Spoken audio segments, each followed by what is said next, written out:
Well, good evening, and thank you for joining us.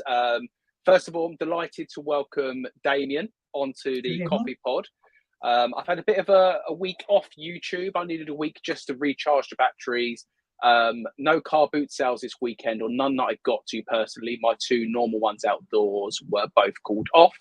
So I thought, what better to come back with a live with Damien, and you were quite understanding because it's meant to happen last week. I had things going on, so we delayed it a week. So, Damien, thank you so much. And Thanks for before having we me. go to the chat, for the people who don't know you, tell us about you. What's your name? Where'd you come from? What do you do? My name is Damien. I have a YouTube channel called DB Resells. I've been reselling full time for 3.5 years now, and I live down in Kent in the southeast for all the Americans. It's underneath London. Yeah, yeah, and You're, it's you're that way of London, I'm that way of London. you're absolutely. And what was it that got you into reselling then? Because I'm sure, same as me, when you're growing up as a little boy, Damien, you didn't think to yourself, "Oh, I can't wait to be older to sell other people's crap on eBay." So, what was it that convinced you and got you into it? Well, this is a long. This will probably take the first quarter of an hour. It's good. We've got Um, all the time. yeah, back in 1998, 99. Do you remember Beanie Babies? I do. Yes. I I used to know a guy who ran a bricks and mortar books toy shop in London, in southeast London, and so he had an account with Ty, and we worked out that these things were selling quite high prices. They at the Mhm. time they had country exclusives. So there was a British bear, there was a Canadian bear, an American bear. All the different, all different names, as well as all the other multitude of animals that they had. And we were selling them for about $100 a time, and we were paying for it, and we were doing it for eBay. So I had my own eBay business, technically reselling, and it was retail arbitrage before we even knew what the term retail arbitrage was. Yeah. It was even a thing. So I would spend my days going around and building relationships with all the toy sellers in southeast London, well, most of London, like wherever, and working out when they were getting deliveries in, and can I buy this particular bear, and go around, and then in the evening I'd be listing them on eBay and then selling them to mostly America, and we were raking it in. And then the Beanie Baby market crashed literally in the space of about 2 to 3 months. The Mhm. prices just went through the floor. And then we both went our separate ways. He was winding down the toy shop because he was in a mall that he was the last shop standing in that particular shopping centre. So he closed his business and went his way. I went my way and got a real job. But in the back of my head, it's just like I want to do this again. It was a time in my life. I was 22, 21, 22 at the time, Mhm. and I was making money hand over fist. I had cash in my pocket. I was living in London. I was living in Bermondsey. It was like relatively cheap part of London at the time. And it's just in the back of my head. It's like I want to do this. I want my own eBay business, but it was trying to find something to sell, in the same vein, sort of like one particular product. Yeah. And this was in the days before the internet really took off. There was no YouTube or anything like that, and it didn't occur to me until I came across. It was here first, and then Nick. It was like it was on, in fact, like down that rabbit hole, 2019. Yeah. It's like, well, you don't need to find just one item. One you can sell anything. It's sort of just like, and it was like, right, that's it. So I found them in July. I'd started my business in August, and I'd quit my job in December. Yeah. So it's quite a quick turnaround from sort of finding Yeah, them and realizing you don't have to sell just like Beanie Babies or one yeah, specific item. You can just buy and sell anything. yeah. It's like that. Amazing. It just didn't occur to me, in the 15, nearly 20 years in between the two, that you could, just, anything that's got a value, resell it. But as soon as that clicked in my brain, it was like I was on it, and here I am 3.5 years later. Isn't that amazing though? The power of a YouTube video, just by you seeing that video, made Yeah, you realize, and you probably knew already, but it just made it click for you that actually it doesn't have to be just one specific thing you can sell. Yeah. So I don't know how I came across them. I can't remember how I stumbled across the thing, but it was the weekly tat chat that they did. yeah. Mm-hmm. And it was on Zahir's channel. So I probably came through via one of his other videos about electronic, all his cool stuff that he did. And then obviously I found Nick through him and just spent the rest of the week just binge watching, their videos, and then it slowly spreads out to like the other resellers. And that was it. I was up and running. I was out, boot sale at the end of the season, because it was August, so it was right at the end of the season. And it's like, I can make money, and I was making good money straight away. And it was like, yeah, I'm quitting my job. Yeah, and just quit. Go straight to it. 2 weeks after I quit, it was like, there's this weird virus in China that seems quite interesting, and we're like, oh yeah, whatever. Yeah, and then the rest is history, really. Because I started reselling. I started reselling really in the COVID time. So mine was slightly different to yours in the fact of I was made redundant because of COVID, and it forced my hand into reselling. But similar to you, I don't know how I came across the likes of Nick, Sahir. I see he's in Sales Unexpected Pete, who was the vinegar jar at the time. I don't know how I come across these guys, but I was binge watching the videos on YouTube. And it was mainly the boot sale footage, when they were going around with a GoPro at the car boot sale and seeing what they buy and sell, because I've always gone to car boot sales when I was younger. So I think the treasure hunt kind of got me into it.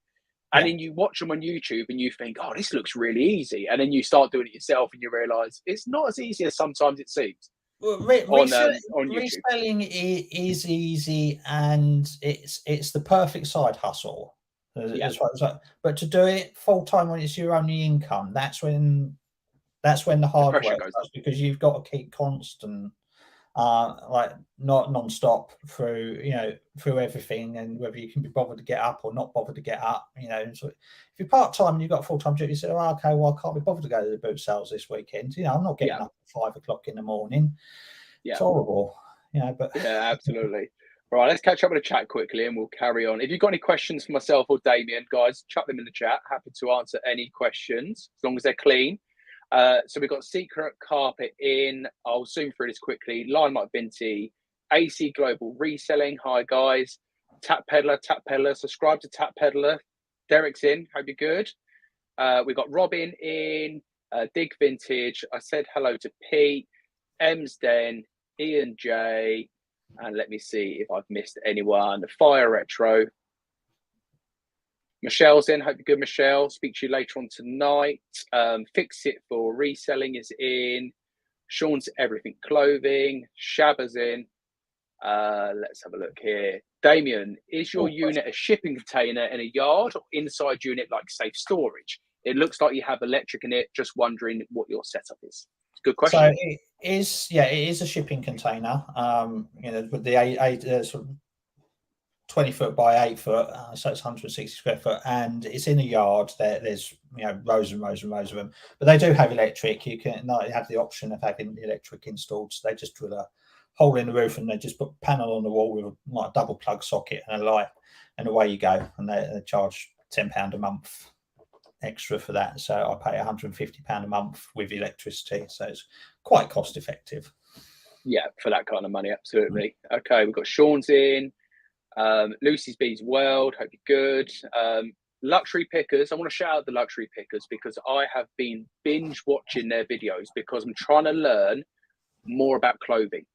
So big shout out to them guys because I've been literally just binge watching them. Pure Retro. Let me see. All right, here we go. Another good question. Not hi Tamabel, who I think I might have missed as well. Hello Tamabel. This is the question. What was your proper job, Damien? My proper job for the last 10 years before I quit, I was working for the NHS in my local hospital. I started off. I was before that I was doing retail, and then in 2010 it was like, okay, so I've had enough of retail. I've had enough of customers, don't like people, Aaron's and like the Kevin's and all the it's been getting worse. I wouldn't want to go back to like brick and mortar retail now because it's just horrible. Yeah, customers expect too much these days, I think. And so I was looking for something else to do. So I found a 6-month temporary contract, part-time hours in the local hospital, working in the pathology lab. And 10 years later, I was still there. So I, got made full-time after like 6 months, and then I moved into the blood transfusion department for 5 years, and then I moved into the IT side of it, and I hated being chained to a desk. I spent 5 years with it, and I was it was destroying me, and it's like I've got to get out, which is why the reason why I quit my job so quickly after starting. It was like any sort of avenue for escape, and I took it because it was like it was good hours. It was Monday to Friday. It was 8 till 4 with half an hour for lunch, and I was just sat at the desk in a corner of an office, like just doing IT work, doing that, spreadsheets and data entry and everything like that for the department, and I hated every minute of it. And so I got out as soon as I could as soon as I found the exit door. I got out. Yeah, it makes perfect sense. And it's funny that once you do work for yourself, it's really strange to feel like personally for me, I never want to go back and work for someone else. Right. And that's my driver every day. The days, Damien, when you're full time, you sometimes wake up in the morning and you kind of think to yourself, oh, do you know what I could do with just not doing anything today and just staying in bed or have a day off or, whatever it is. But the drive for me is, well, do you know what? If you have loads of these days off, guess what you might have to do in the future? You might have to go back into recruitment and go and earn someone else money. So that's my driver to get out of bed in the morning. I know a lot of people sort of say to me, oh, it must be great you're your own boss. You must have all the time off you want in the world. And it's like, it's the complete opposite at times. You end up working probably more hours at times because you don't want to go back to that. During the summer, definitely. Because you're doing boot sales 3 days a week if the weather's all right. The weekend, that's usually a midweek one. And then you've got to process all that. And, so you can take days. If you want to just take the day off, you can take the day off. It's not, it's like somebody's birthday, so you want to go and do that, or, But as you say, the longer you do that, and the more often you take days, I'll just have the morning off. I'll just have a lie in. It turns into a week off. That's the trouble. It just builds up the pressure until the point where it's like like you just end up getting yourself tied up in knots, and it's like you've got to do it, and it's the self-discipline to do it, and that is a hard skill to learn if you've not not done that, you're not used to doing that before. If you've had a boss that tells you, right, I want that report in by tomorrow, I want this done by the end of the day today, that needs to be done by the end of the week. And it's always like whatever needs to be done at the end of the week will get done at the end of the week, not today. So at least you have to kick yourself, otherwise you will put yourself off and say, okay, well I'll list that tomorrow. Tomorrow never comes. Yeah, absolutely. The Bargain Hunter UK is in. Lucy's asked a question: does anyone wish the weather would improve? Absolutely. And Lucy goes to my Saturday and also Sunday car boot as well. So I see her at the car boots, and I'm looking at the weather for this week, and it looks like it's going to be another bad weekend for sourcing. So that could be 2 bad weekends, which is why I always say to people, you can't just rely on the car boot sales, especially being in the UK, because you know what the UK's weather like. You will get to July and there'll probably be a weekend where it's rained off, knowing our luck.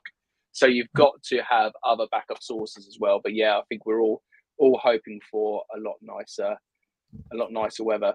So I have a question for you then, Damien. So what is it you like to sell?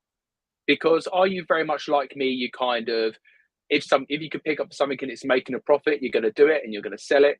But what is it you enjoy selling? Because I must admit, I go to car boots and I buy stuff and I get it home and I'm like, why did I buy this? I don't like listing this item, but I've got to now to pay for it. So what is it you enjoy selling?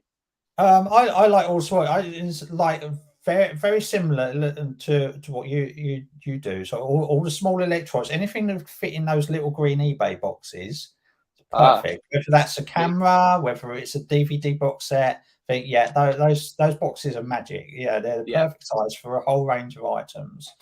And so I'll do like small electronics. I've tried the big electronics, and I'll try and it's disposing of them when they don't work, and they're not. And there's no reason. There's no sort of spares and repairs value in them, you know, like video recorders and things like that. I've stepped away from.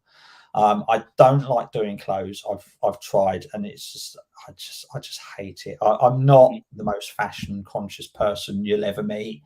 And you know, I'll do trainers. You know, I've been learning trainers, but you know, I do not want to be spending time around the washing machine or the iron or the steamer, and doing clothes. I've tried doing clothes, and I just hated it. I bought when I was in the other unit, I bought a big box from like Vintage Kilo, and I went through it and I listed a couple of bits, and then the box just sat in the corner, and then it went over winter, and then I came to look at it this spring, and like about a dozen mice had made their home in there and just eaten the whole lot to shreds. So I had to put the whole lot of about 150 quid's worth of inventory straight in the bin.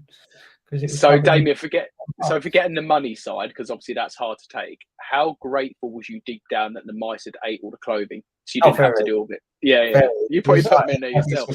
I mean, so I'm not of the mindset of, you know, so when you watch a lot of reselling videos, you'll quite often hear the phrase, "This owes me £10," as in I paid £10 for that, but once you spend it, that money doesn't owe you. You don't owe it. Is gone. So it's in your inventory. So there will come periods where you have to ditch inventory, or it's not worth the value that you paid for it. So if you've got the mentality like, oh, it owes me £10, you're going to find it very hard to let it go for £12.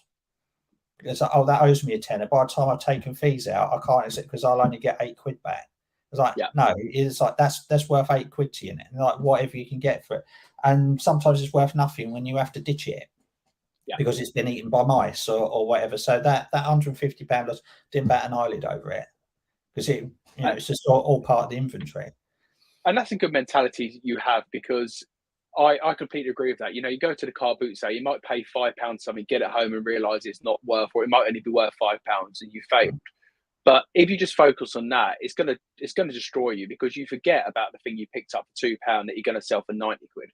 Yeah. So you need to look at it as a whole and kind of probably count up your inventory to say, right, at the car boot sale, I spent 60 quid, but I know this one item is going to pay £90. That's going to cover after fees everything I spent today. So everything really didn't cost me anything. Yeah. And if you get into that mindset and look as a whole compared to individual items, that's a good place to be. Yeah, at the end of the tax year is average cost of goods, average selling price.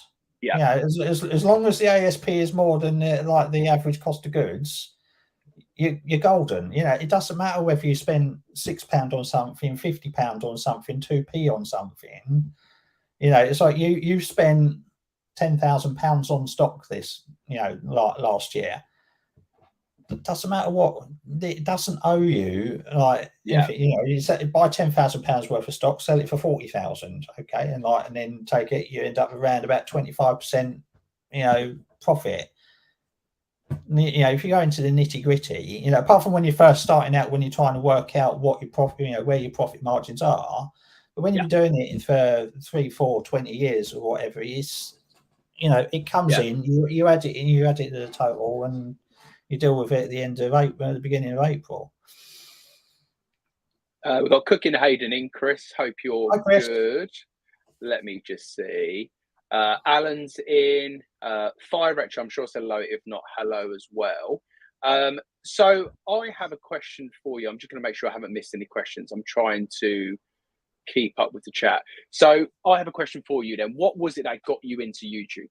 Because when I started reselling, I never thought I'd be a reseller for one, but I definitely never thought I'd be on YouTube.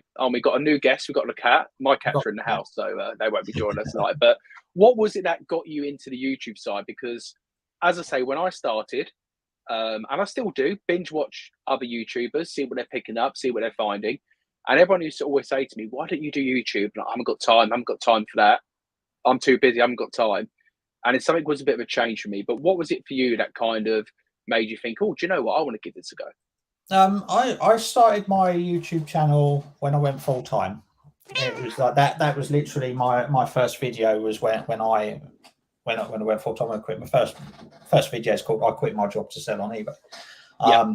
So prior to that, in sort of the August to December, it was like I was in a lot of live streams and chats, and it's just like, oh, starting to get to know everybody. And it's like, oh, telling them that I'm, quitting my job, and it's like, oh, I should do a YouTube channel. So it's like, yes, because otherwise I wouldn't have anybody to talk to. So I recognised that aspect of it quite early on before I'd even started. It's like, because nobody I know in person really gives a toss what I do. So I was like, oh, I bought this for $5 and I sold it for 100. Yeah, that's nice. Okay, yeah, and then they've moved on. And they don't catch water off a duck's back.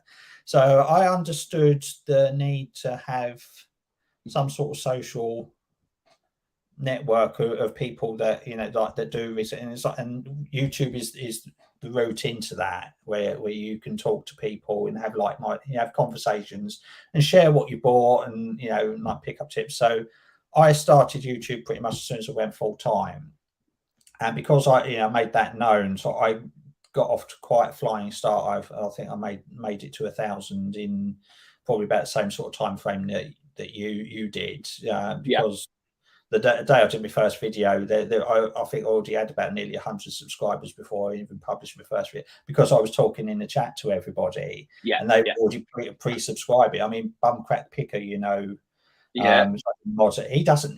never done a video, but he's got hundreds of subs because people. So it's the name, isn't it? Yeah. So when I did my first video, it took off because there was already a pre-made audience for it there. And then just carried on from there. So it's always been about the social aspect of it, more than it's like, if I don't do YouTube, I have nobody to talk to about reselling. Yeah. No, I completely agree, because it is, we speak about it all the time. Reselling is, as much as it's enjoyable, and when you're at the car boots, and I don't know what it's like at your car boots, but when I go to my car boot sales, there's 5 or 6 other YouTubers, let alone 5 or 6 other resellers who I will stop and speak to. And it's quite nice, because although we're all out and we're all out to make money, we're all out to do it, there's friendly competition, in the sense of I will stop people and say, oh, what have you found? And you're like, oh, I've walked past that, how have I missed that? And then there's other friendships you make at the car boot sale. Well, I have other resellers come up to me and say, oh, I'll grab this for you because I know you like cameras. And I'm like, well, let me give you the money for it. And no, it's on me. And then next time you see them, you might return the favor.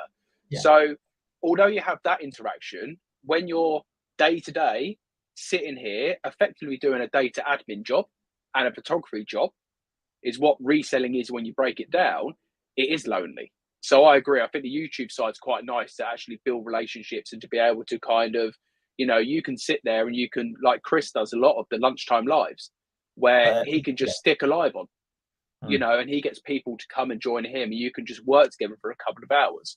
So yeah, I completely agree. I think the YouTube side for me has been to kind of get myself back out there, because I went from managing recruitment for a company with 250 odd people, and every day interacting with people, managers, candidates, etc., to then kind of just coming into my own world and being like, well, this is like just me in here. So I needed that interaction. I need to get myself back out there. So I completely see what you're saying on that side. So everyone's agreeing with you, Damien, with regards to, and I completely agree as well. So yeah, we've got one tick. My old man's in. Hope you're good, Dad. So we've got a YouTube question. I love YouTube questions, because I'll be honest, I'm no YouTube expert, but I'll give it a good go. What category do you put car boot stroke charity shop videos under? So I'm guessing that means YouTube. And I put them in a mix between entertainment and educational, depending on what video it is.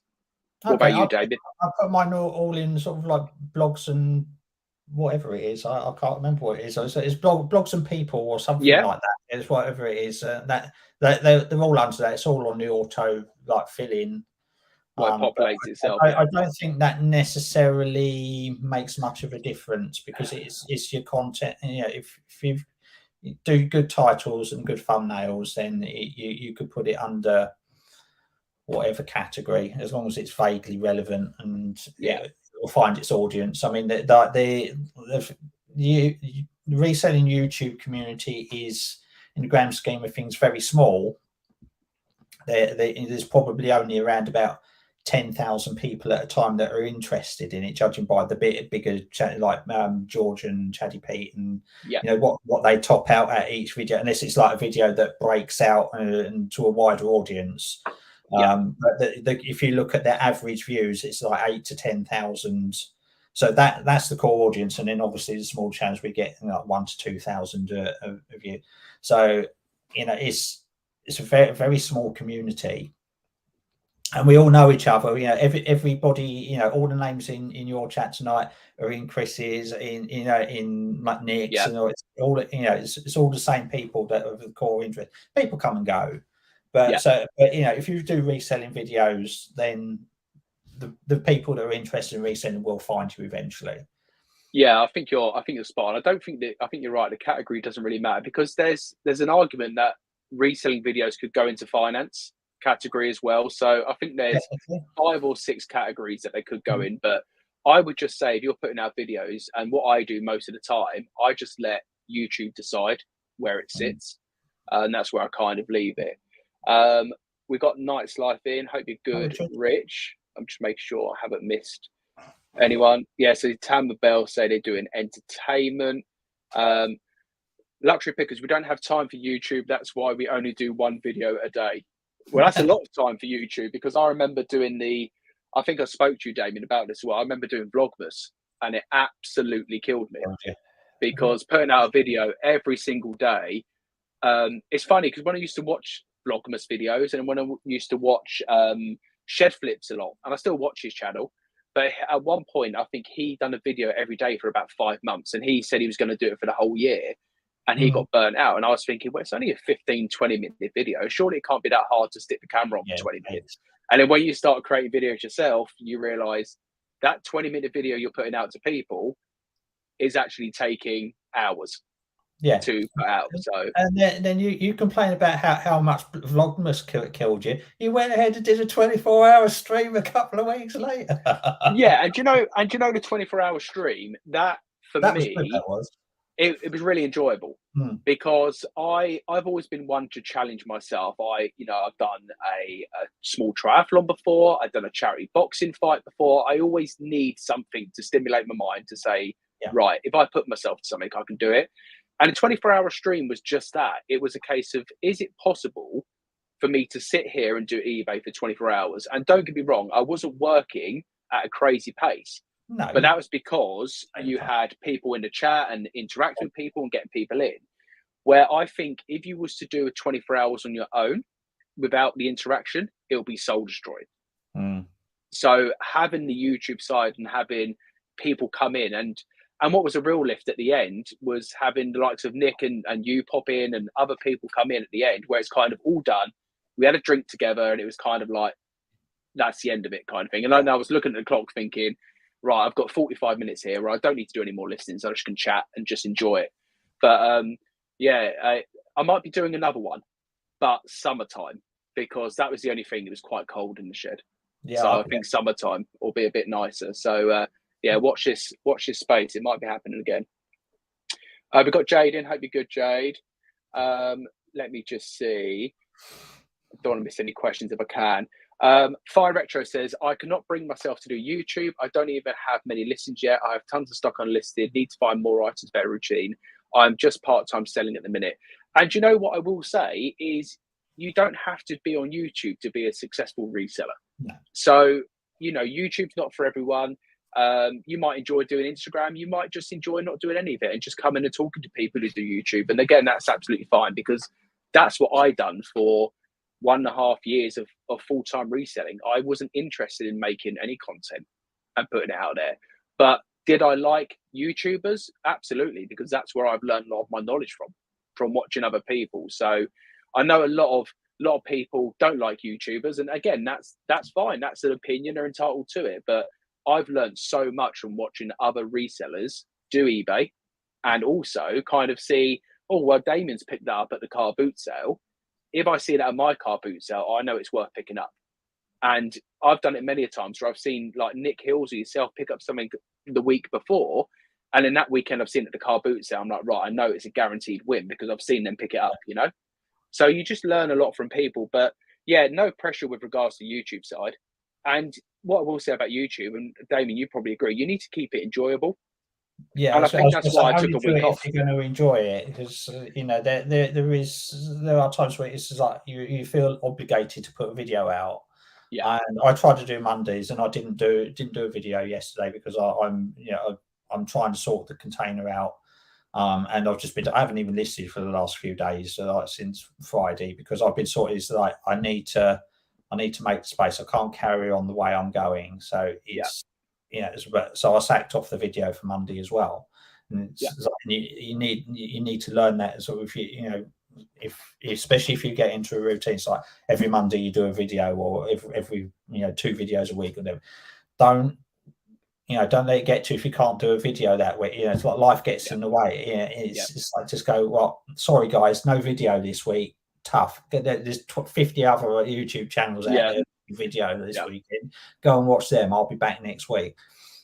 Or it'll And take, I took a year off. yeah, I remember. Yeah, People still, okay, came back, and I thought, well, am I only going to get 20 views a video now? They all moved on, and it's like, no, my views are about the same as what they were before, and the same, global 50s, they've just, appeared out come of back. the like nowhere, and they're getting similar sort of views to what they've done, and it's good. The community's still around, and you get around, but yeah, so only do it if you enjoy it, and make the content for yourself first and foremost, and people will watch. Yeah, I completely agree, and I think that's really key. And I feel last week it got to the stage of I just felt I just need to not do any YouTube for a week and just concentrate on eBay, concentrate on the business, concentrate on other things, and actually just having a week where I wasn't stressed about doing videos. And I'll be honest, this weekend without having car boot sales, I was gutted that I couldn't go and source, but part of me was quite pleased that I didn't have to think, oh, I better put the GoPro on and go around Yeah. the car boot sale to get some footage. So it's quite nice to have a week to recharge and then to come back. And like you done, as you say, you took a year off and you probably I come didn't back mean now with to. fresh ideas. Yeah, it just happened. It was Nice like 3 months. I've only had 3 months, and it was like, hang on a minute, it's been nearly a year. Yeah, It's like, but like a big part of that is I took a year off from all of YouTube as well. I didn't watch anybody's videos for ages. Right, it was just like, I just need to concentrate on videos, because I have my own mental health issues, and it was just yeah, like, I just, when I get into, I just zone in. It's like, I try to block out everything around me, that yeah, people, the world, where it's like, I just want to do what I want to do, yeah. forget everything else. And it was like, I just want to concentrate. So I was I, just going out to the boot sales, coming home, listing, making money, and just not talking to anybody. I can completely relate to that because I have days and I have sometimes weeks where I just zone out. I mute all the WhatsApp chats with friends and I want to be in my own headspace for a week. Yeah. And I don't want to read anything that's going to be negative. I mean, I've muted Instagram before and I've not read my YouTube comments for a week just because one person might say something that normally you would laugh at, and because you're feeling a bit like, oh, a bit shaky, Yeah, suddenly it hurts. puts you over the edge, so doesn't it? personal, and it's like it's Sets not you back a personal. week. Yeah. So we've got Mel in. Hope you're good, Mel. Mel, Good to see you in. she's a massive inspiration for me. I love Mel. And Absolutely. watch, I've been watching the videos. I watched the one she did yesterday, and it's like, yeah, I want to get back to that sort of thing. And yeah, Mel, I love you. Yeah, Mel. Do you know what, Mel's to blame for anyone who watches my channel. And if you, to be fair, if you watch my channel, you're probably not going to be on the live if you don't enjoy me, unless you're all here for Damien, and you probably are, so that's fine.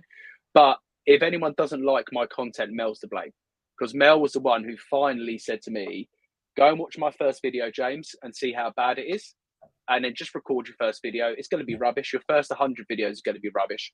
But yeah, Mel's great. I speak to Mel on a daily basis now, and obviously we're both in the daily refinement group, so we do a YouTube call together on a Thursday where we speak to other people doing YouTube, and I'm kind of Mel's assistant because I'm kind of learning YouTube, where Mel's a real expert, and some of the stuff that she's taught me about YouTube is crazy. So Yeah, I'm in the same boat. And do you know what, with Mel as well? Mel's a prime example. What we were saying there. Her channel's called Back from Burnout, and Mel's took breaks from YouTube before, where she just needs to focus on other things, focus on life, focus on her business, focus on other things going on, and then she recharged her batteries and comes back stronger. And with the warehouse move, because I will say it's a warehouse, not a shed. Mel keeps referring to it as a shed. It's not. But with the warehouse move, yeah, a ware shed. With the we'll call it a ware shed. With the ware shed, it might be a case of, do you know what, in a couple of months' time, Mel's exhausted from the move, and she might say, do you know what, I'm not going to put out a video for a week. But that's okay, because then when you come back, your loyal subscribers are still going to watch you. We're there. We're there, and we watch. I miss her live streams. I know, and that's the thing I've been saying to Mel, that a lot of people do like her doing a live. She was, and I'm going to put this out here live, and if she's still here, she can answer it. She was hinting potentially at doing one a quarter. Now, I don't know whether that's still the case, but I think with Mel, when she does a live stream, she gets hundreds in it, because it's that kind of 2 hours. You've got Mel, you can ask Mel questions, and then you won't see Mel on a live for another couple of weeks or months or so. But I think Mel wants more people to invite her onto their lives as well. So if anyone does a live and wants Mel on the channel, I'm sure Mel's always up to go and speak to people. Here we go. They're all talking about Mel's shed. Time difference there. Yeah, I'm trying to think of the time. Trying to think for the time for Mel. It's early. It's really going to be about 8 o'clock in the morning there, something like that. I think it's early. I think it's 6. I don't know. Mel might tell us if she's still here. Right, let's have a look here. Yeah, so Chris is saying here he couldn't do one video every day. I struggle now with ideas. Yeah, and that's the other thing. And do you know what I think it is? I think it's very much a case of you end up recording the same content every week, that you start to feel like this is boring. No one's going to like it. You know, if I was doing a packing video every day, there might be people who say, I would love to see you pack your items every day. But for me, I don't want to pick 12 items and pack them in front of the camera every day and have to set it up. It's a case of, I'll put out a packing video, but it's not going to be every day. So I know what Chris means. And sometimes it's difficult to think of ideas. And that is quite difficult when it comes to YouTube. How do you tend to come up with ideas and stuff? Are you just kind of watching other resellers? Do you watch other YouTube channels, or do you just kind of say, this is what's going on, I'm just going to film it? I do. I mean, it's the lazy video is to just go, here's what I bought, and just sit there in a chair and just go and just do a generation game kind of cycle for it. And the same for the packing as well. So I'm very conscious of that. You know, that's how to do a quick video and put it out just so you can put some content out. But that's it's boring. I'm trying to sort of break it up and sort of like, we'll just do a little bit, sort of like a bit of conversation, and then list an item. And it's like, I find, do you watch Commonwealth Picker? Or like Kevin? I do, yes. Yeah. So I find his video format very good, and sort of he will, intro, this is the topic of the day, then he'll show some items that are going out, then he'll go into the topic, and then he'll have the kids on, and then then he'll wrap up. And I think that's very, very good for sort of, keeping the viewers engaged. It's just to break it up and just go, well, this is what I want to talk about. So I want to try and get more into a show rather than just sitting there going, I bought this, it's worth £50. I bought this, it's worth nothing because it's broken. And so more of a lifestyle vlog. Yeah, so more of a lifestyle vlog in a way. It's a case of you want to show a day in the life of the whole process in a way. So this is the stuff that I picked up at the weekend, or there might be a bit of boot sale footage in there. And this is what I've got now to pack. These are the items that I've sold, and this is what else is going on in the business. And this is me doing my photography. So a bit more like a vlog format. Yeah, but try not to do that sort of like day in. It seems like every other video at the moment is a day in the life of a reseller. Yeah, I do not miss them videos. There's no USP in that. Yeah, and it's like, well, it's not a day in the life, because you film little bits, and it's good to do those videos every now and again, but it's like, I just think so like, need to tell a story from start to finish in a video and sort of have a think. But it's coming up with the ideas of what to talk about. I mean, sometimes it's topical, sometimes it's just like, but I need to make more space in the container to actually put the camera somewhere where I'm not sort of hunched up. Hunched up. But yeah, I think it'll be, once I get the second one, it'll be, I've got ideas, but they'll take time to do. Yeah, absolutely. So Simon's in. Simon says, let's do another 24-hour listing challenge. And as I said, it's coming. I think I don't want to give the date, but in the next few months, I will say, and few is not 2, everyone, okay? Few could be 6. So don't hold me for a date, but I will be announcing it when I get round to it. I've still got to do the, I'm doing the Car Boot Roadshow this year.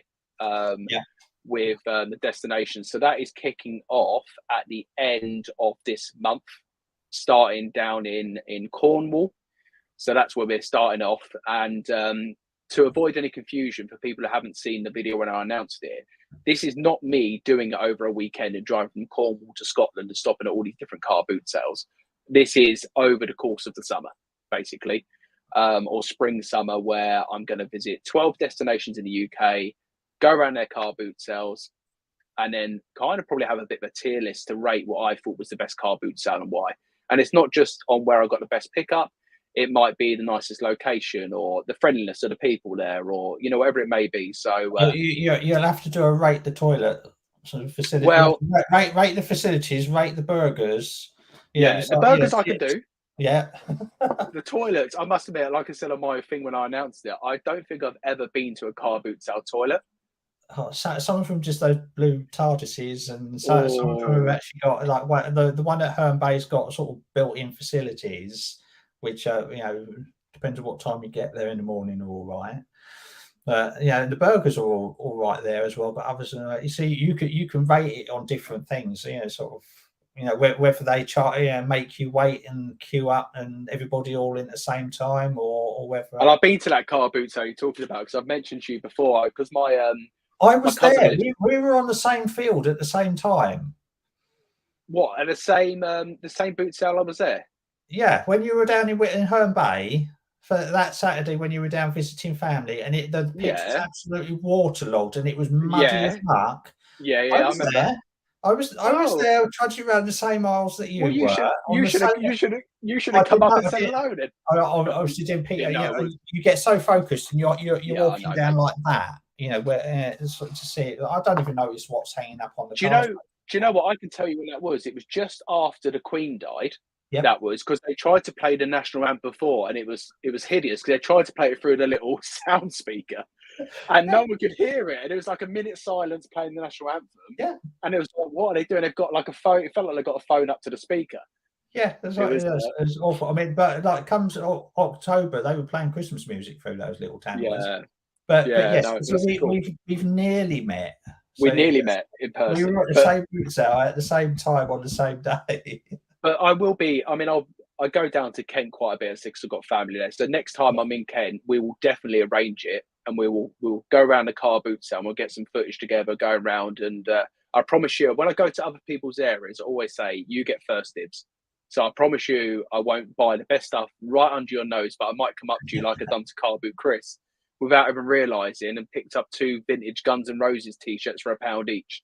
And I didn't even know at the time what I was even picking up, to be honest. And I think he still hates me. That's so annoying when you see something, and then somebody comes in, a newbie comes in, and they've got it in their hand, and they're doing this. Yeah.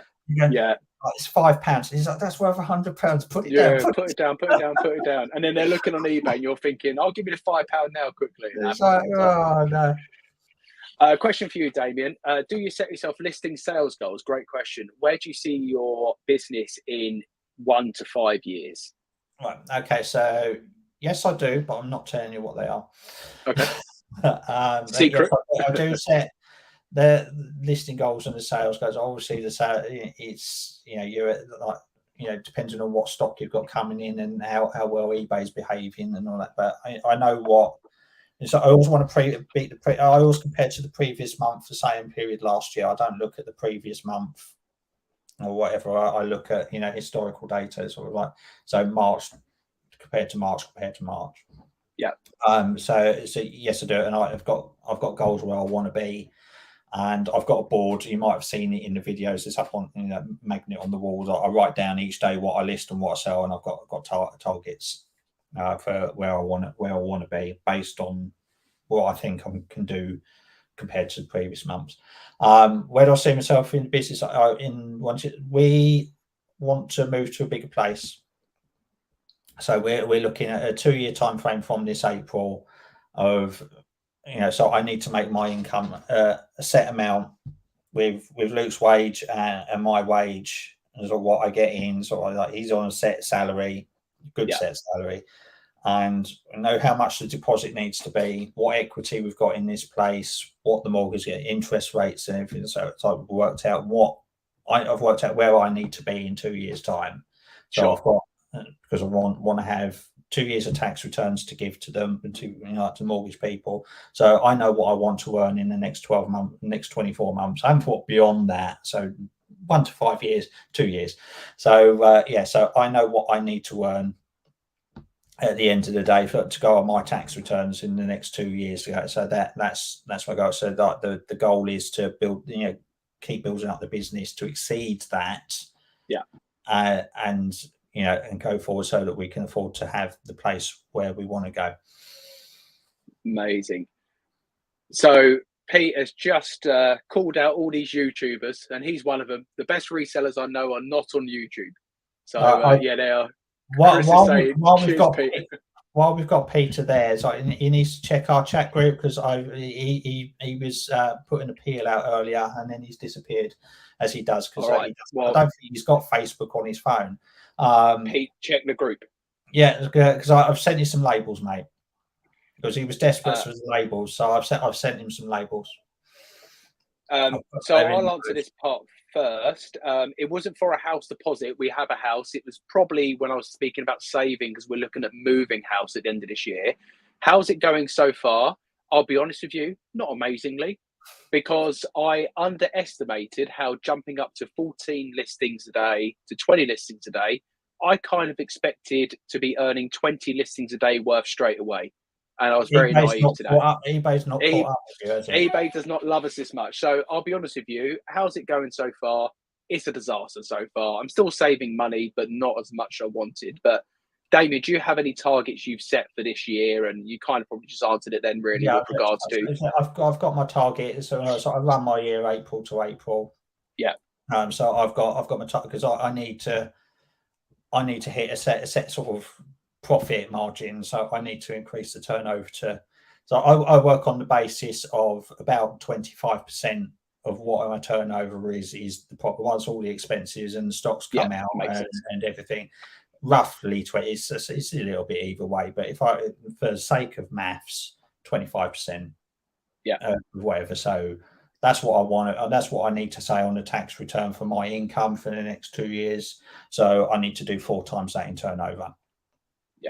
And eBay does take time to catch up. So I think you've tried to grow too quickly. You've gone from 10 to 15 to 20. It's like eBay's just not caught up with you there. It will do, but I think it'll take another 6 months. Yeah, I was very naive in the sense of I was at the point where I was listing 14, and sometimes I was selling 16 a day quite consistently. So in my head, I pictured was that up to 20 by any chance?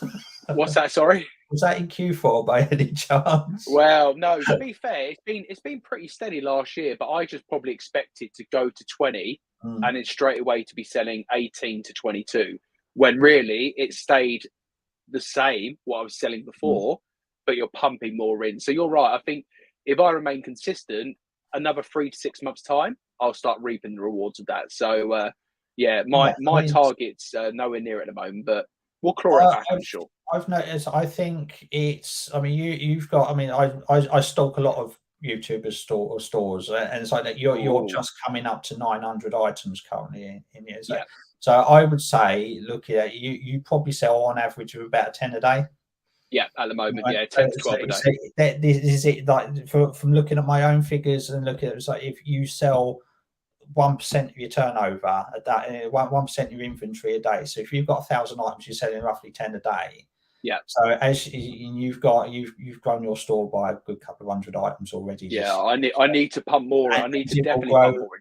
It will grow that way. So, if you want to be selling 20 items a day, you need a 2,000 item store of all the general. So it's different. Obviously, it's different for every business, and the ones that niche down more tend to find they might have a higher percentage of turnover. But from my own experience of the last 3 years, yeah, whatever I've had, I've really, like the last couple of weeks, I've been really deep diving into my figures over the last 3 years, and 1% is where it's at for everything seller. Yeah, I think you're completely right. I think if you niche, it can change. But yeah, I think it's an everything seller, and I think that comes from customers as well, where a lot of niche sellers will get a customer shop their store. It's very rare for me that someone's going to come and buy a Nerf gun and then come and buy a CD from me, and then at the same time they're going to buy, I don't know, a book. Some customers do, but a lot of customers will just come, buy, and then move on. So I think that's where you get it. We've got another question for you, and for me as well. What's your thoughts on shorts? So for me, YouTube are really pushing hard on shorts. I've done a few, but I need to probably do more. I prefer personally, I prefer long form content. I prefer doing these lives. I prefer doing car boot sale videos and doing other videos compared to a quick 30-second or 1 minute short. But I know YouTube are pushing them. I need to probably get better at them personally. And with regards to clipping old videos, I prefer a short to be unique compared to taking parts from a previous video. I don't think it flows very well. There's examples where it could, and I still need to actually do a clip of the 24-hour live where I ask loads of people questions. But I think in general, my personal preference when I watch shorts, I want it to be like a unique video. But that's my view. What about you, Damien? I agree. I mean, as somebody who likes watching shorts, mostly sort of, I fell down the TikTok rabbit hole a while ago, and so I want to be doing shorts myself. It's just like having the time and getting the momentum. I know what I want to be doing for shorts for my channel, which will be new content as opposed to chopping content that's already there.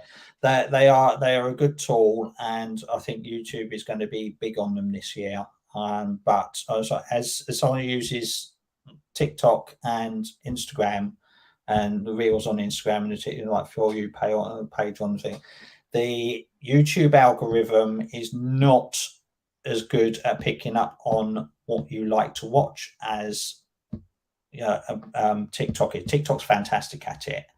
Yeah. But YouTube is their algorithm is not. It just hasn't pinned down. It will keep show you one video, and just because you watch that all the way through, it will constantly show you that for a week on end. And what you are actually into, it just doesn't come up. So and it's not quick on recognizing that you're skipping all the rest of these videos. It's still focused on the first one that you watched all the way through. Whereas TikTok's got that nailed down. I think it is good to, if you're going to be doing YouTube shorts, and it's like to, if you're making them, upload them to TikTok at the same time. Yeah, cross list. Because you can. It's like cross listing on eBay and Poshmark or whatever. It's like the content's you've already made the video, and so do both, and use TikTok to get your channel to. But it is it's to use shorts to do your fortnight. Unless you're doing shorts exclusively, use shorts to pick up your long form content and get more eyes on your channel. Yeah, I completely agree. Tori's in. She says hi, and then she says, "Nice to see you, Damien." So it's obviously not nice to see me, Tori. Always but nice thanks for coming in. This is a good one, and I love when people say this isn't a dig at anybody. Because it always means to dig. No, I'm joking, Aaron. I completely agree. This isn't a dig at anybody, but some need to decide if they are YouTube or resellers. Yeah. And I don't think that's a dig at anyone. I think some people reach a certain level where actually YouTube pays them more than reselling. And then for me, that's fine, because they got to that level where they might say to themselves, do you know what? I can resell less and do more YouTube and earn more than I'm earning now. But like this comment here from Derek, if you're a reseller, then you need to be a reseller first, YouTube second. Business always comes first. And I completely agree. YouTube is not going to pay. Well, for me, I can speak for me. I can't speak about everyone. For me, YouTube is not paying my bills. And I'll tell you that now. And I think a lot of people who don't make content on YouTube think that, you know, these videos where you see people get 2,000 views, you must think, oh, they're rolling in it. Believe me, I'm not rolling in anything. 2,000 views. 2,000 views will get you about a tenner. Yeah. And if you're doing 1 or 2 videos a week, that's not. It's nice, you know. You wouldn't turn it. You know, if you found a tenner on the pavement, you wouldn't turn your nose up at it. But I don't think there's many sort of reseller YouTubers in the UK that can say that their income on YouTube or social media is outstripping their eBay income, because unless they're doing really badly on eBay. You become a victim of your own success. You know, you get to a point, you know, especially sort of where the audience in, like, you know, America, they get 1 million views on whatever the business or whatever they were doing.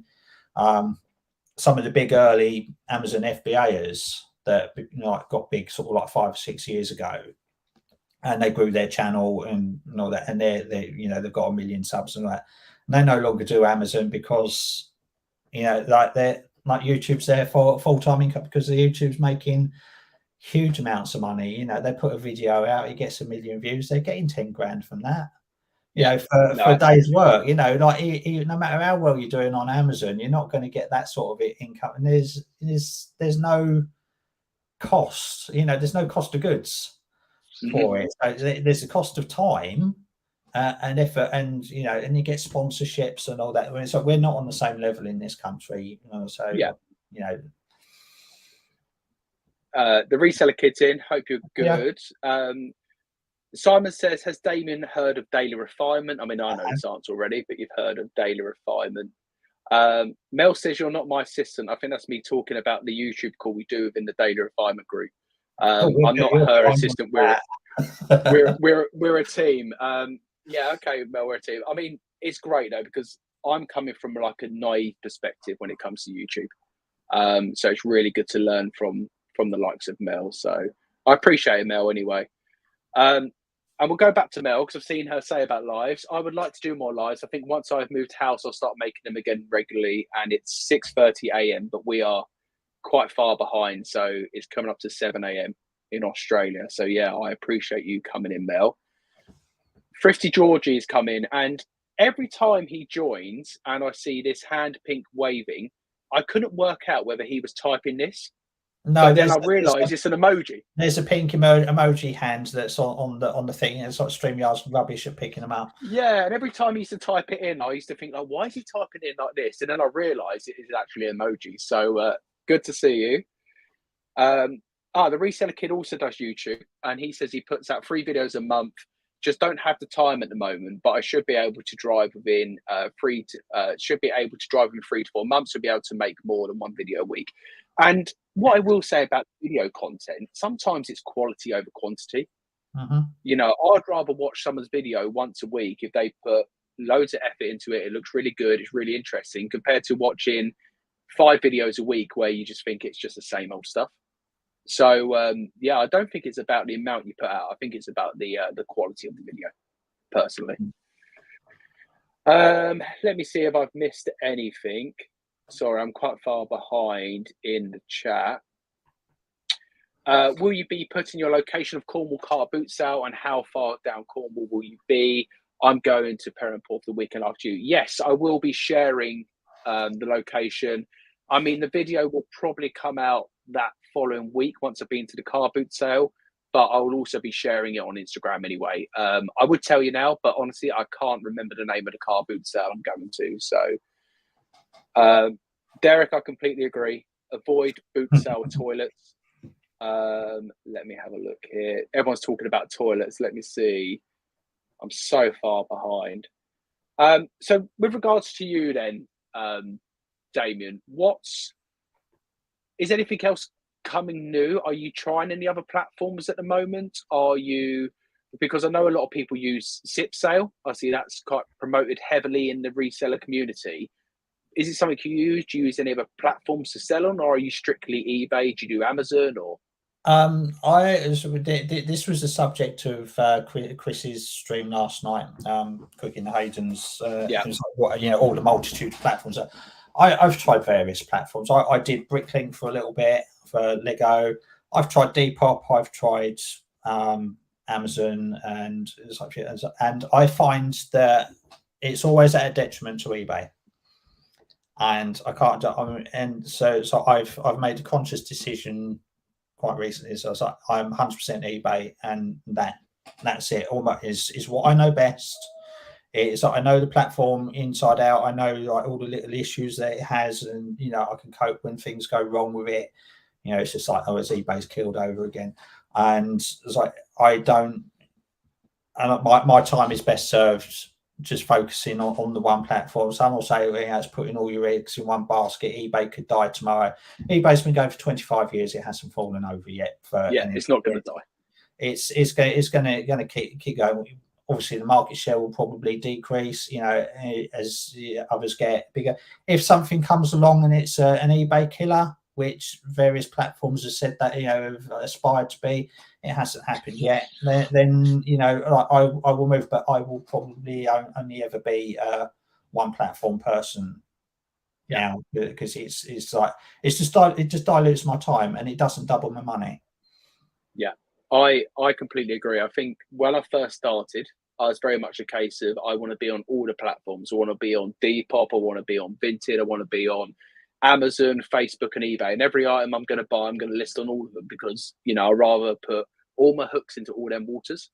But actually, I've come to the realization by the time you've done all that, you could have listed another 5 items on eBay. Yeah. So you don't need to spread yourself, because I think the numbers say it. eBay's still number one when it comes to pre-loved items. So, you know, Amazon's great. I think if you're sending in certain things, you're doing the FBA route. But personally, I've never gone in too deep into that.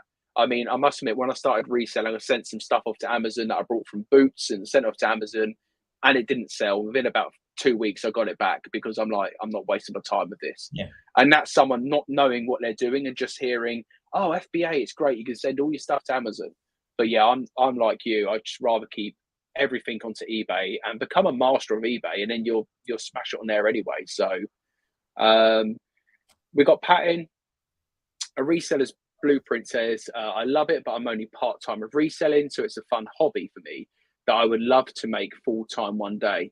And I think that word hobby was the thing I missed the most from doing eBay full-time. Because where I used to go to the car boot sale before I used to resell, you used to go to the car boot sale, no pressure, you didn't need to buy anything. Where sometimes now, if you go to the car boot sale, sometimes you're at the point of where you're so focused, it isn't as enjoyable as it used to be, which is why I said earlier about having other sources to take that pressure off you. When you go to the car boot sale, it's great at times. I mean, I don't know if you've had this before, Dave, I'm sure you have, but where you've got so much stock unlisted, you go to the car boot sale, you say, do you know what? If I don't buy anything, it doesn't matter today. And they're the best times. You normally find the best stuff. So you never know when you're not going to be able to get more stuff. I mean, it could potentially rain every weekend for the entire summer. Yeah. And you go months. It's just like I've had that conversation in my head, and it's like, I'll say conversation in my head. Sounds like I'm a bit schizophrenic, but it's like I have those conversations with it. It's like what would happen if the weather that we've had this like in March, you know, continued on for the entire year, and boot sale season just never started. Yeah. So where's your backup? I mean, first of all, I'd cry. Yeah. But I mean, lockdown was hard enough with no car boot sales, wasn't it? Do you remember the time of lockdown where there was it was peak summer, lovely weather, no car boot sales? Yeah, June they started up around here. So March through to June, there was nothing. You know, I was raiding my parents' loft for stock.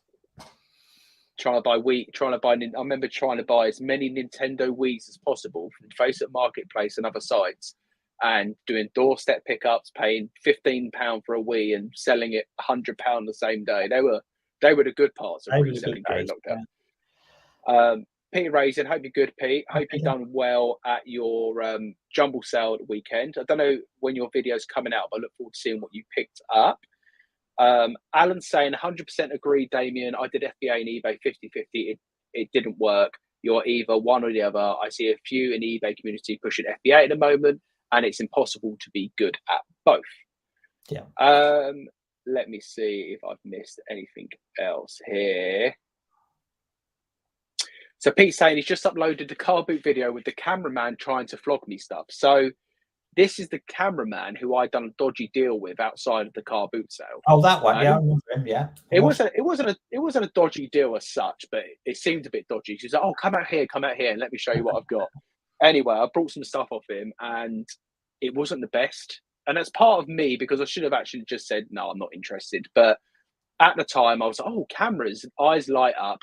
And I took it off him, and I made a small bit of profit, but not really much. Yeah, I was cringing a little bit when you were buying it. It's like, because I like cameras as well. Yeah, so I like to pick. I'm going, no, not that price. No. Put it this way. The first comment on that video was Neil, who does cameras, and he messaged me and he said to me, I think he put like a gulp face, and he messaged me on WhatsApp, and he was like, "You overspent a bit on them cameras." I was like, "Neil, you don't have to tell me. I know." I realised. But anyway, this guy now calls me weekly. He's like, "You coming to the car boot sale?" I'm like, "No, I'm not going to that one for a while, because I now go to my local." Because I've got loads of camera stuff. And now I've ignored his calls, and now he's obviously been trying to flog Pete the camera stuff, because I was speaking to Pete at the time when he come up to me and he's like, come outside. So yeah, Pete, I'm going to watch that video then. I'll see what he's been trying to sell to you. I thought he was my contact anyway. So yeah, thanks for taking him off me. And I genuinely mean that as well. So let me see if I've missed anything here. Do you find, Damien, when you've been in lives before, trying to keep up the chat is so difficult because you don't want to ignore anyone? I did the 3,000 subscriber special was first time. Oh yes, yeah, I remember. Exhausting. It's trying to keep up the chat and trying to keep up with. Like I said, if I do another one, I'll probably not have 5 other guests on. Trying to keep up with it. It was fun, and I enjoyed it, and I hope everybody else enjoyed watching it as well. But I was knackered by the time I was done. Yeah. It's I don't like to ignore anyone. I don't want anyone to come in the chat and say hello and be ignored. So if I have ignored you, please forgive me. It's not deliberately. I'll try and read as many things as I can out as well. All right. So we've been going just over an hour now. So what have you got coming up then, Damien, on your channel then? And do you want to plug where people can find you, not just on YouTube, but Instagram and other platforms you're on? Are you on TikTok dancing away? I'm not on TikTok. No, I'm just mostly on it. So if people want to message me, I am on Instagram, which is dbresells_. But I'm a very lazy Instagram user. I don't post. I don't remember to post or anything. But it's there to stop people trying to message me through eBay for random questions, because you have to ignore them. You can't even reply. It's like, so I'll put every now and again, I'll say, "Hi, if you've messaged me from eBay, so I've ignored you for a reason. Please don't do it." So I've got Instagram for that reason only.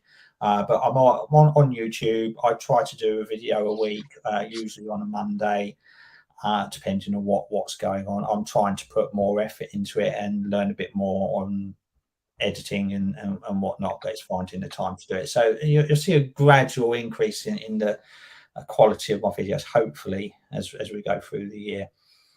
Amazing. And what I'm going to do, I've asked one of the spanners to pop in your channel link into there. So if anyone is here who doesn't subscribe to Damien, and if anyone else wants to promote their YouTube channel, please do in the chat, because I'm more than happy to support others. Because when I started my channel, that's what really helped me.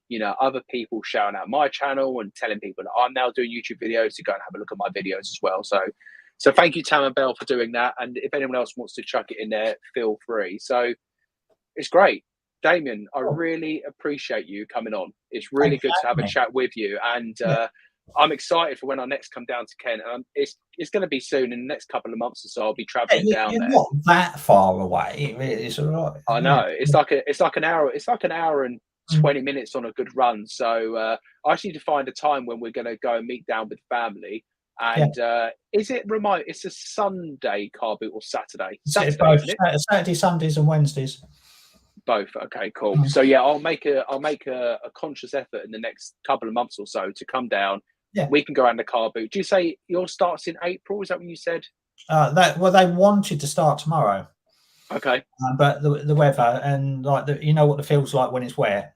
So that's a very wet field. So they're starting as soon as the weather improves. They're ready to go. Yeah, good stuff. Well, we'll definitely get it arranged. So M's Denge channel's in, and that's good. Fire Retro's subbing to everyone. So Fire Retro, make sure you sub to me, because if you're subbing to all these other channels, make sure I get one of your subs as well.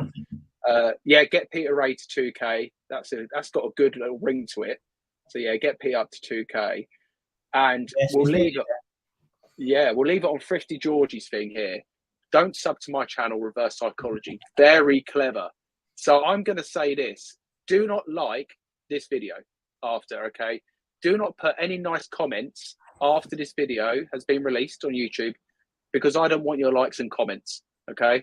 No, we're going to leave it. We're going to leave it there. Reverse Psychology. No, I'm joking. Thank you all for coming and watching. Please like, subscribe, ring the bell. What else do you have to say? Comment, share, do whatever you want to do. But smash that thumbs up button. Oh, Jason, you're not early. You're late. You need to change your clocks. The clocks haven't changed yet. But no, jokes aside, Damien, appreciate you coming on. Thanks for everyone for the interaction tonight. It's been great to have you all in. And I will try and get some boot sale footage out this weekend if the boot sales are on. If not, I will try and recycle an old boot sale video and hope you don't notice. But thank you all for watching, and I'll see you soon. Bye.